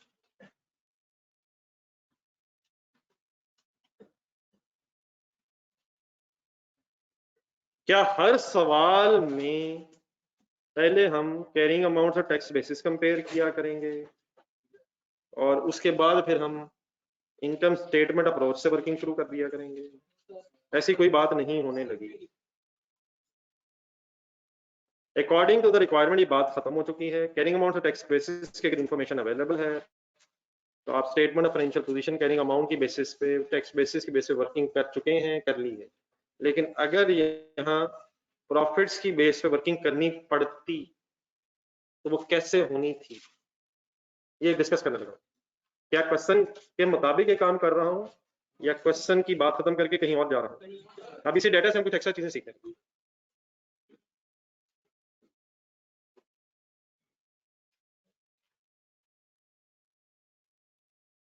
Online students को समझ आ गया मैं किस कॉन्टेक्स्ट में क्या बात करने लगा? अब ये जो हम वर्किंग करने लगे हमारे लिए नई नहीं है। सिनेरियो 1 जरा ढूंढे जहां मशीन ने पहली बात, जो पहली दफा डेफिनेट वर्ड सुना आपने में से 4 साल, year 1 2 3 4, year 1 2 3 4 registered. What about the counting profit? घूम गए। What is the counting profit? What is the taxable profit? कभी वर्ड सुने मेरे से आपने पहले? Difference 15,000, tax rate 4500, what is 4500? Deferred tax है ऐसे ही सर। तो अगर प्रॉफिट से कंपेयर करना है तो किसको किससे कंपेयर करना है? अकाउंटिंग और टैक्सेबल प्रॉफिट। लेकिन वो जमाना यह था जो जिस जमाने में हम उस वक्त मौजूद थे, उस जमाने में परमानेंट डिफरेंसेस नहीं थे। आज के जमाने में जरा टेम्परेरी के साथ परमानेंट डिफरेंसेस भी आ गए। तो देयरफॉर पहले हम इस तरह करते हैं कि इनकम स्टेटमेंट अप्रोच से किसको किसके साथ कंपेयर करके कैसे वर्किंग करनी है उसके सेंटेंसेस भी लिख लेते हैं। पॉइंट 1 पहले लिख लेते हैं, फिर इसको अप्लाई करते हैं। अगर परमानेंट डिफरेंसेस भी बीच में आ जाए फिर ये वर्किंग कैसे करनी है? If accounting profits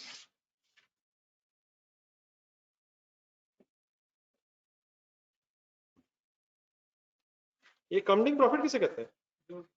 profit before tax. क्या इस प्रॉफिट बिफोर टैक्स के अंदर एग्जम्प्ट इनकम्स होती हैं? एग्जम्प्ट इनकम्स हो सकती हैं, चलो ये कह रहे हैं। और यार जब इनकम एग्जम्प्ट है तो हमने क्यों रिकॉर्ड की? वो टैक्स का मसला, हमारी इनकम अगर है तो अक्रूवल बेसिस पे रिकॉर्ड की। क्या हमारे इस प्रॉफिट में इनएडमिसिबल एक्सपेंसेस भी हो सकते हैं? अकाउंटिंग प्रॉफिट में हो सकते हैं। हाँ, कहाँ नहीं होते? टैक्सेबल प्रॉफिट में नहीं होते। तो हमारे इस प्रॉफिट में अगर एग्जम्प्ट इनकम्स और इनएडमिसिबल एक्सपेंसेस आ रहे हैं तो फिर एज इट इज अगर आप डिफरेंस लेंगे टैक्सेबल प्रॉफिट के साथ, तो जो डिफरेंस आएगा उसमें परमानेंट भी आ जाएंगे और टेम्परेरी भी आ जाएंगे। और कौन से डिफरेंसेस पे डेफर्ड टैक्स है नहीं? परमानेंट पे। तो फिर ऐसे जब हम रेट मल्टीप्लाई करेंगे तो परेशान होंगे। तो हम निकालने क्या सीख रहे हैं इस वक्त? Deferred tax. डेफर्ड टैक्स निकालना सीख रहे हैं और डेफर्ड टैक्स सिर्फ टेम्परेरी डिफरेंसेस पे। तो हमें जब कंपैरिजन करना है अकाउंटिंग प्रॉफिट्स का टैक्सेबल प्रॉफिट्स के साथ, तो पहले किसका इफेक्ट निकालना पड़ेगा? परमानेंट डिफरेंसेस की एडजस्टमेंट करनी पड़ेगी ताकि जो डिफरेंस है वो सिर्फ टेम्परेरी वाला आ जाए। तो इसके साथ एक ब्रैकेट खोलें, एक अकाउंटिंग प्रॉफिट्स, लेकिन कौन से?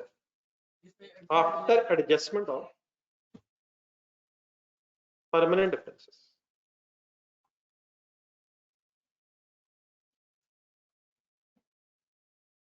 Y adjustment of permanent differences? इन पे डेफर टैक्स नहीं, डेफर टैक्स सिर्फ किन डिफरेंसेस पे? After adjustment of permanent differences. अब ये परमानेंट डिफरेंसेस एडजस्ट कैसे करेंगे? क्या इनकम पहले ऐड हुई होती है सर? क्या इनकम पहले प्रॉफिट में ऐड हुई होगी तो उसको डबल ऐड करते हैं? एक्सपेंस पहले क्या हुआ होता है? तो एडजस्टमेंट का मतलब उनका रिवर्स करना, उनका इफेक्ट कैंसिल करना। कैसे वो इंशाल्लाह पे लिखते हैं। तो इफ अकाउंटिंग प्रॉफिट्स, लेकिन कौन से accounting profits? Adjustment of permanent differences are more then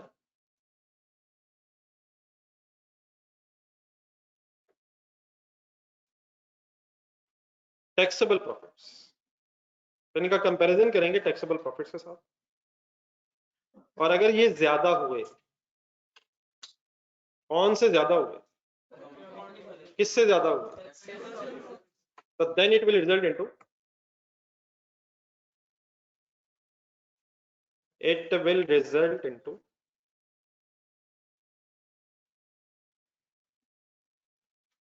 अब ये जैसे आगे मैंने लिखना है ये आपको पहले ही पता है, तो जरा दोबारा वो मशीन्स वाले सिनेरियो में चले जाए। ईयर 1 2 3 4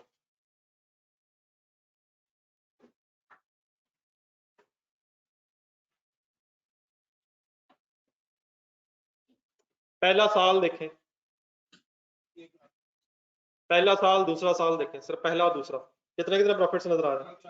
नीचे चले नेट टैक्सेबल प्रॉफिट्स देखें, क्या मोर वाली सिचुएशन थी? सर मोर वाली सिचुएशन सर, तो टैक्सेबल प्रॉफिट्स कम थे, आप लोग कम टैक्स दे रहे थे, कंसंट्रेट कर रहे थे। करंट ईयर में हमने कम टैक्स दिए, तो क्या फ्यूचर में ज्यादा देना सर?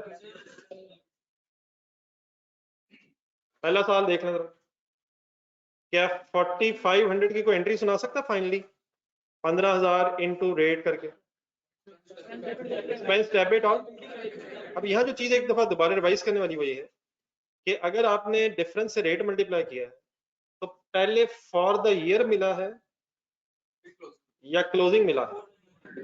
दूसरा साल जरा ज्यादा बेहतर है, दूसरे साल में जरा 1500 मिला है या 6000 मिला है? 6000 बाद में मिला है। तो जब आप प्रॉफिट्स के कंपैरिजन करेंगे तो आपके पास पहले फॉर द ईयर आएगा। अच्छा, फॉर द ईयर में से क्या आएगा? अगर अकाउंटिंग प्रॉफिट ज्यादा होंगे टैक्सेबल प्रॉफिट से, तो फिर फॉर द ईयर के एक्सपेंस की डेबिट अमाउंट मिलेगी। तीसरा और चौथा साल जरा देखें, तीसरा चौथा साल देखें, यहां सिचुएशन उलट हो गई है। कौन सी उलट हो गई? Accounting profits are less than taxable profits हो गए। तो यहाँ फॉर द ईयर का एक्सपेंस डेबिट नहीं मिला था, यहाँ फॉर द ईयर का एक्सपेंस क्रेडिट मिला। और प्लीज क्लोजिंग बैलेंस यहाँ से कोई नहीं मिले थे, देखना है तो देखना, इसके आगे एक लेजर बना होगा, इसी के इर्द गिर्द जरा थोड़ा सा आगे जरा देखें। तो पहले हम एक्सपेंसेस रिकॉर्ड कर रहे थे, हाँ लेजर बना के सीडी निकाल लिया था। मिलेगा क्या? अगर आप बैलेंस शीट अप्रोच से करेंगे तो पहले क्या मिलेगा? क्लोजिंग और फॉर द ईयर मिल जाएगा। लेकिन अगर आप statement of profit and loss में प्रॉफिट सेट कर रहे हैं तो फिर डिफरेंसेस से आपको क्या पता चलेगा? फॉर द ईयर पता चलेगा, और फॉर द ईयर का डेबिट एक्सपेंस कब पता चलेगा? जब अकाउंटिंग प्रॉफिट ज्यादा होंगे। और अगर अकाउंटिंग प्रॉफिट्स कम हुए तीसरा चौथा साल, तो फिर फॉर द ईयर में डेफर्ड टैक्स एक्सपेंस का क्रेडिट बैलेंस मिलेगा। तब यहाँ कोई डेफर्ड टैक्स लायबिलिटी एसेट नहीं मिलना, यहाँ क्या मिलना है? फॉर द ईयर मिलना। और फॉर द ईयर कैसे मिलना है? एक मिनट में एक वर्ड लिखने लगा, तो बता दीजिएगा, उससे कोई कंफ्यूजन में तो चेंज कर लेता हूँ। फॉर द ईयर मिलना, ये क्लियर? तो it will result into debit amount of deferred tax expense, debit amount of deferred tax expense. ये समझ आना आया मैंने क्या किया? देख लें जरा, इससे कंफ्यूजन तो नहीं हो रही? लिखे पर जी ऑनलाइन स्टूडेंट्स,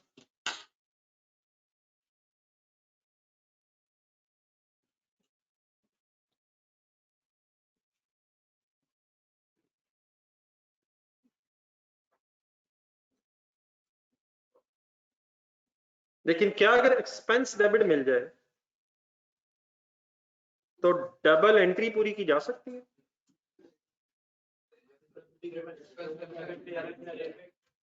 एक्सपेंस डेबिट और नहीं, अब लायबिलिटी हमेशा नहीं। एक्सपेंस दो सिचुएशंस में डेबिट हो सकता है, या तो लायबिलिटी बढ़ रही हो या एसेट कम हो रहा हो। तो इंशाल्लाह वो भी पता चलेगा, लेकिन क्या पहले मिल जाएगा, एक्सपेंस डेबिट मिल जाएगा। क्रेडिट क्या होना है वो मैं बताता हूँ, वो कैसे पता चलेगा। इस सेंटेंस को जरा वाइस वर्सा लिखवाएं। जिन लोगों ने एफर्ट शुरू की है यकीन माने छा गए हैं।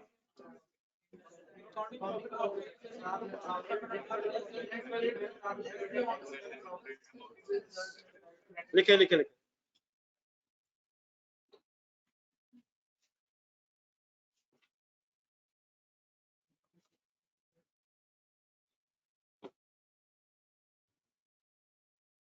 आफ्टर एडजस्टमेंट ऑफ, ये परमानेंट डिफरेंसेस पे इतना एतराज क्यों है यार?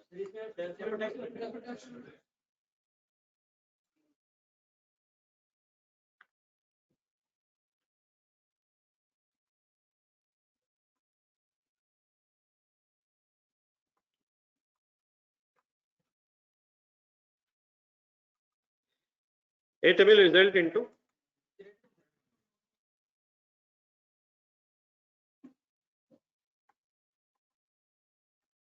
credit amount of deferred tax expense.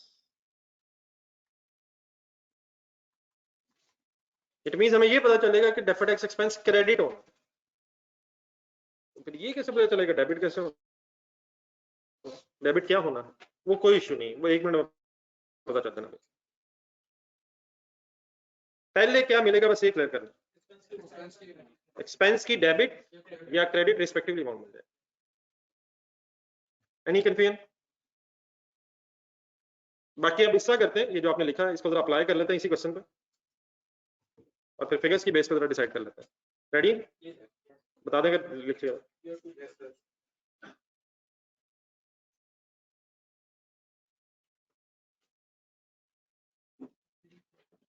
ये ऑनलाइन स्टूडेंट्स से कर ली, खास तौर पर बता रहा हूं, मेरे जो सामने हजरात बैठे हैं ये तो लिख ही चुके हैं, लिख ही जा रहे हैं। ये सर हम करने के लगे, कोई दोनों पॉइंट से हेडिंग बोल देता। हम डेफर्ड टैक्स कैलकुलेट करने लगे हैं इस अप्रोच से, कर तो लिए एक तरीके से, समझने के लिए करने। अगर इस अप्रोच से आपने बड़ा वर्किंग करनी हो तो ये बात बिल्कुल सिंपल सी इस तरह से होती है। आपने चंद एक फिगर्स ढूंढा था, प्रॉफिट बिफोर टैक्स ढूंढा था। क्या profit before tax is another name of accounting profit? Kindly please, लिखने की कोई जल्दी नहीं है, ये 1 मिनट का काम है लिखना। तो पहले प्लीज फिगर्स ढूंढे था। What is accounting profit because of this data? 508,000। अब इस 508,000 को बड़े गौर से देखें और सवाल दोबारा सामने रख के बताएं, कोई इसके अंदर परमानेंट डिफरेंस तो नहीं है ढूंढने सवाल में?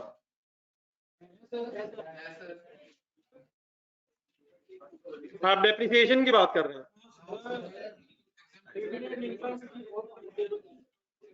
परमानेंट डिफरेंसेस की एग्जांपल्स कितनी हैं? 2 ही हैं। कौन कौन सी?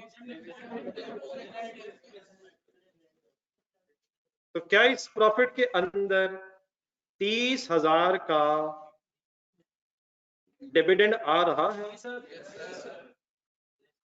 क्या डिविडेंड इनकम आ रही है? हमें उस पे कोई एतराज इनकम स्टेटमेंट बनाते हुए? कोई नहीं। हमें उस पे कोई एतराज डेफर्ड टैक्स की वर्किंग करते हुए? क्या एतराज? कि ये परमानेंट डिफरेंस है, इसे कंसिडर नहीं होना चाहिए। 5,08,000 को गौर से देखें, क्या इसमें 30,000 की डिविडेंड इनकम पहले ऐड हुई भी है? तो अब क्या करूं इसका इफेक्ट कैंसिल करने के लिए? लेस हो जाए। क्यों लेस हुई है? इफेक्ट कैंसिल करना, पहले ऐड हुई भी है, इनकम की वजह से प्रॉफिट बढ़ गया होगा, माइनस करके क्या किया हमने, इसका इफेक्ट कैंसिल कर दिया। फाइंस करवा दें। Fines fines fines. इस वक्त इनकम और एक्सपेंस की बात हो रही है या रिसीवेबल और पेएबल की बात हो रही है? एक ही बात है। प्रॉफिट अगर है तो इनकम्स और एक्सपेंसेस के एंगल सोचना है, और अगर स्टेटमेंट ऑफ फाइनेंशियल पोजीशन है तो रिसीवेबल और पेएबल्स के एंगल से। एक्सपेंसेस और इनकम की बात हो रही है। 9000 का क्या करो, पहले लेस हुआ हो गए, एक्सपेंस पहले लेस हुआ है, ऐड करके कैंसिल करना। इस ऐड बैक से और लेस करने से हमारे पास वो प्रॉफिट्स आ जाएंगे जो विदाउट परमानेंट डिफरेंस है। इट इज प्रॉफिट, आंसर बताइए। It is profit before tax after adjustment of permanent differences, after adjustment of permanent differences. ये फिगर सिर्फ कहां आनी है, आपकी इस वर्किंग में आनी। क्या इनकम स्टेटमेंट में पूरा 5,08,000 ही आना है? क्या ये बात हुई कि इनकम स्टेटमेंट में से एग्जम्प्ट इनकम और एडमिनिस्ट्रेटिव एक्सपेंसेस को निकाल दें? ये सिर्फ एक वर्किंग में बटन लेस हो, ऐड लेस हो। ओके जी प्लीज। अब आप अपने जो 2 पॉइंट्स आपने लिखे हैं उन पॉइंट्स की तरफ चले जाए। ये मेरे पास क्या आ गया, accounting profits after adjustment of permanent differences मेरे पास आ गए। अब इसको कंपेयर किससे करना मैंने, टैक्सेबल प्रॉफिट्स हमेशा आपको मिलेंगे करंट टैक्स की वर्किंग। ढूंढने दो 491 करंट टैक्स की वर्किंग से मिला करेंगे 491 था। वापस आ जाए तो 2 पॉइंट्स लिखें। अब ये देख लें कि ये इस हमारे से हमारी इन फिगर्स पे 0.1 अप्लाई हो रहा है या 0.2 अप्लाई हो रहा है। क्या इन अमाउंट्स में अभी भी डिफरेंस है? तो परमानेंट डिफरेंसेस तो हमने खत्म कर दी हैं। अब कौन सा रह गया? अब आखिर रह कौन सा गया? रह तो टेम्पररी गया है। डन है प्लीज। 4000 का डिफरेंस है, मल्टीप्लाइड बाय रेट है, मल्टीप्लाइड बाय रेट है। एक मिनट आहिस्ता आहिस्ता। 4000 इंटू 30% किया सबने? ये क्या आया? 1200 आ गया। पहले तो ये 1200 आ गया। अब ये आया क्या? 0.1 एंड 2 देखो, 0.1 देखो या 2 देखो? 1 2 1 2 तो पहले 1 देखना होता है। मोर वाली सिचुएशन है, लेस वाली है? लेस वाली सिचुएशन आराम आराम से शुरू करें। If less than taxable profits पे रुक जाए, इट विल रिजल्ट इनटू, ये डेफर्ड टैक्स लायबिलिटी आ गई। डेफर्ड टैक्स एक्सपेंस का क्या आया? ये हमें पता चल गया कि 1200 से एक्सपेंस ने क्रेडिट होना। जंप नहीं, कंक्लूजन पे जंप नहीं। अगर अकाउंटिंग प्रॉफिट्स कम है तो ये हमें पता चल गया है कि डेफर्ड टैक्स एक्सपेंस ने क्रेडिट होना। आखिरी सवाल, डबल एंट्री कैसे पूरी होनी? सवाल देखें ना सॉरी ना, सवाल देखें, 1 मिनट में पता चला। सेकंड इफेक्ट का बड़ा तरीका ये होता है कि अगर आपने इनकम स्टेटमेंट अप्रोच से वर्किंग की है, क्या आप अपना क्वेश्चन देखें, क्या पिछले साल के एंड तक लायबिलिटी बनी हुई थी? सर जी लायबिलिटी बनी हुई थी। अगर लायबिलिटी बनी हुई थी और एक्सपेंस क्रेडिट हो रहा है तो लायबिलिटी डेबिट हो जाएगी, और अगर पिछले साल कोई एसेट बना होता तो एसेट डेबिट हो जाता। क्या क्रेडिट हो गया है ये हमें पता चल गया, एक्सपेंस क्रेडिट है या क्या डेबिट होना है या क्या डेबिट होना। तो हमें कैसे पता चलेगा कि एसेट लायबिलिटी डेबिट होनी है एसेट? वो हम क्वेश्चन देखा करेंगे। अगर पहले लायबिलिटी बनी हुई है तो लायबिलिटी डेबिट हो जाएगी, और अगर पहले एक्सपेंस बना हुआ है, सॉरी अगर पहले एसेट बना हुआ है तो एसेट डेबिट होकर डबल एंट्री पूरी हो जाएगी। अकॉर्डिंग टू सिचुएशन मुझे कैसे पता चला कि क्या डेबिट होना है, आप बताएं। जो गिवन है वो करना है। तो मेन चीज पहली क्या है कि आया क्या है। सेकंड इफेक्ट इंशाल्लाह क्वेश्चन देख के पूरा कर दिया करेंगे। लिखें, मैंने तो लिख लिया है।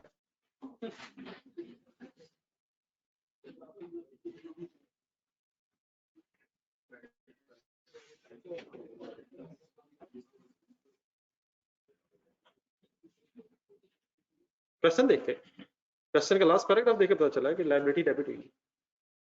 12,000 लायबिलिटी लास्ट ईयर बनी हुई है, तो अगर लायबिलिटी पहले है तो उसने पहले खत्म होना ना। लेकिन सारी खत्म नहीं हुई, 1200 से खत्म हुई। और अगर पहले एसेट बना होता और एक्सपेंस क्रेडिट हो जाता तो इसका मतलब एसेट ने और बढ़ना है। तो ये डिसीजन अब हमारा नहीं है, हमारा डिसीजन सिर्फ ये कि क्वेश्चन देखना है। बाकी इंशाल्लाह हम फर्दर क्वेश्चंस देखते हैं, इंशाल्लाह पता चल जाएगा।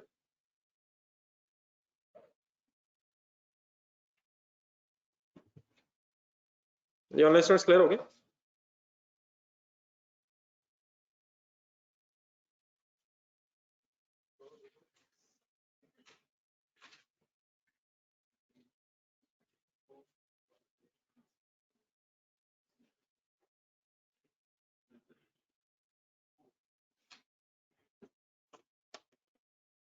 ये कहानी मुक गई है, मेरा ख्याल है सब लोग पेन बंद करें, एक सवाल का जवाब दें। 491 कहाँ से है?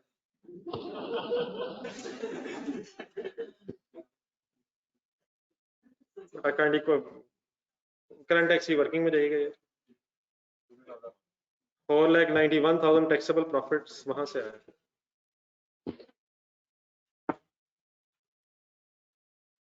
तेरा सवाल ये नहीं था कि डेफर्ड टैक्स का डी कहाँ से है, हम क्या कर लेते हैं? नहीं, ये तो जीरो प्रेस भी नहीं करना था यार।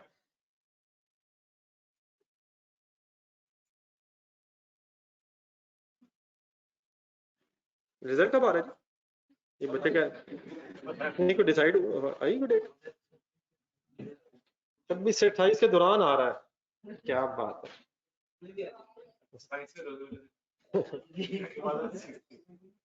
चले अच्छा से रमजान में आ जाए सर, रमजान के लेकिन एंड में है, जब भी आए मैसेज में नंबर ना आए और आराम आराम से आए ताकि जरा इंसानियत जिंदा रहे देर तक। जैसे ही खुदा ना खास जैसे ही अल्हम्दुलिल्लाह हम पास होते हैं तो लगता है ऐसे ही कि बहुत बड़ा मार्ग हमने ही किया, भूल जाता है पेपर में क्या क्या जुल्म किया था।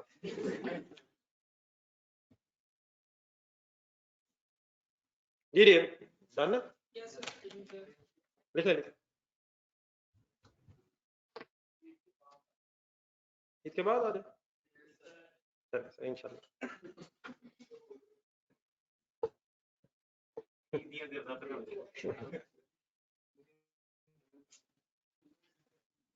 नहीं, ये तो 14 मई अराउंड को आता होता था यार, काफी पहले आना शुरू हो गया।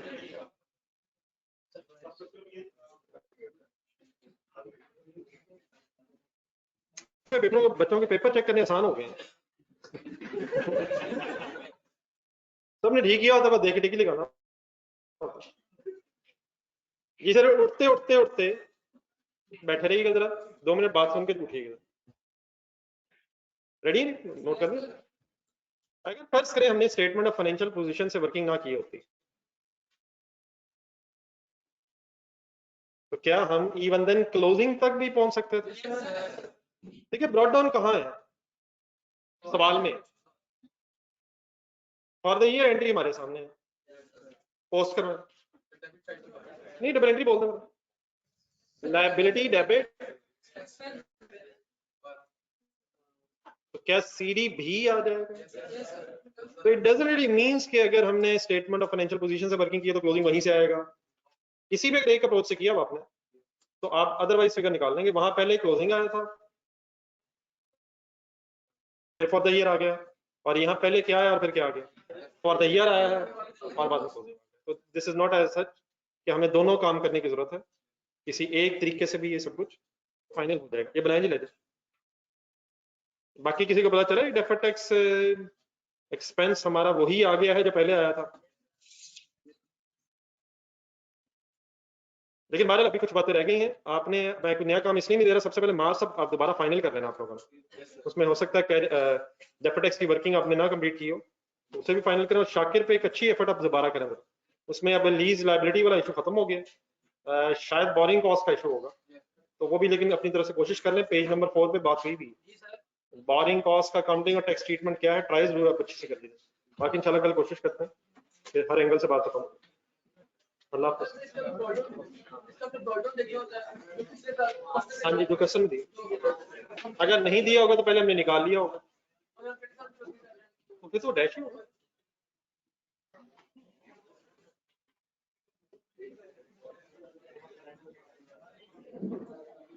ये अलग फैसिलिटी।